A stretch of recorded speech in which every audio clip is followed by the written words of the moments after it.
এটি হচ্ছে চানাচুর বানানোর অটো মেশিন।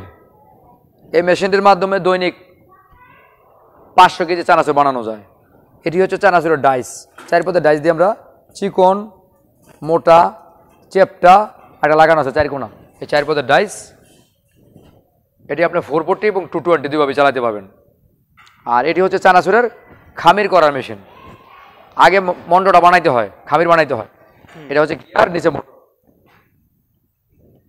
এটার মাধ্যমে খামিরটা বানাইতে হয়। খামিরটা বানানোর পরে খামিরটা এনে দিতে হয় মেশিনে। আচ্ছা, মেশিনে দেওয়ার পরে আপনার চানাচুরটা কড়াইয়ের মধ্যে ভাজা হইতেছে। ডেলি আপনি 500 কেজি চানাচুর তৈরি করতে পারবেন। কড়াই কি ওই যে নরমালি চুলার উপরে করতে হবে নাকি বিদ্যুতে? নরমাল চুলাতে করতে পারেন, সমস্যা নেই। খরচ কমবে কোনটাই?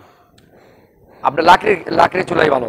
লাকড়ির চুলায় খাবারের মানটা ভালো থাকে, স্বাদটা ভালো থাকে।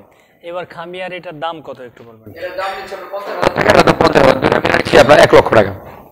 1 লক্ষ, দুইটা মিলে 1 লক্ষ। 50। এই চেয়ে ছোট কোনো মেশিন নাই?